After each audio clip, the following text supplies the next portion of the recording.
हरिपुर गांव उत्तर भारत के एक शांत और हरियाली से भरे इलाके में बसा था। गांव की गलियां मिट्टी की थीं, घर मिट्टी और खपरेल के, और लोग सीधे सादे। यहाँ के किसान मेहनती थे, पर जैसे हर बाग में कभी कभी कांटे भी होते हैं, वैसे ही कभी कभी यहाँ भी छोटे मोटे झगड़े हो जाया करते थे। हरिपुर की एक खास बात थी, पंचायत। हर छोटे बड़े मसले को गांव वाले पंचायत में ले जाते थे और वहां बैठते थे बूढ़े रामदीन चाचा, सफेद दाढ़ी, खादी का कुर्ता और आंखों में अनुभव की गहराई। चाचा को सब पंच परमेश्वर मानते थे। खेत का झगड़ा। एक दिन गांव में खबर फैली, रघु और हरिया के बीच जोरदार झगड़ा हो गया है। मुद्दा था गांव के पश्चिमी हिस्से में स्थित एक उपजाऊ खेत का। रघु बोला,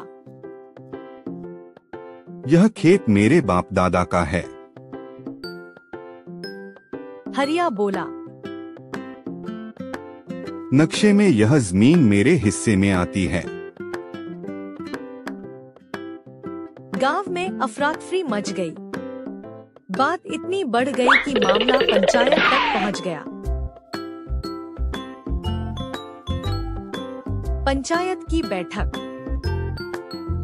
बड़ा पीपल का पेड़ था गांव के चौराहे पर। उसी के नीचे रखी गई खटिया पर बैठे थे पंच, बीच में रामदीन चाचा, दोनों तरफ गांव के 4 समझदार लोग। सैकड़ों गांव वाले जमा हो गए।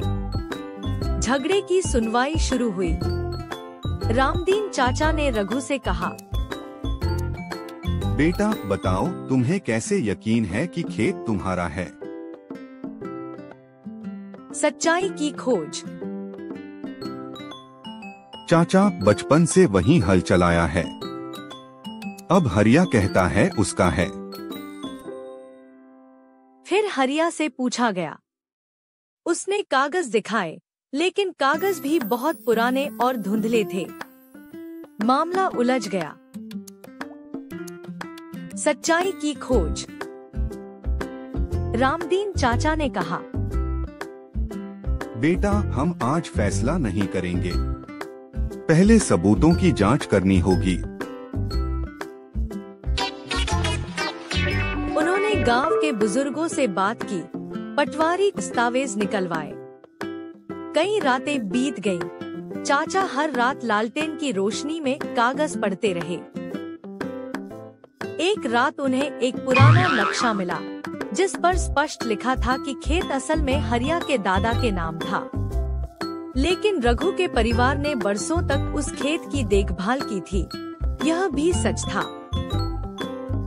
पंचायत का फैसला। अगली सुबह फिर पंचायत बैठी। सबकी सांसें थमी हुई थी। रामदीन चाचा बोले, खेत हरिया का है, ये नक्शा और दस्तावेज बताते हैं। लेकिन रघु ने नियत से खेत की सेवा की है, यह भी सच्चाई है। ऐसे में जमीन का हक हरिया का है, पर काम करने का हक रघु को मिल सकता है। अगर हरिया चाहे। हरिया भावुक हो गया। उसने सबके सामने कहा, चाचा रघु मेरे भाई जैसा है। मैं खेत का आधा हिस्सा उसे देता हूँ। हम मिलकर काम करेंगे। गांव में भाईचारा।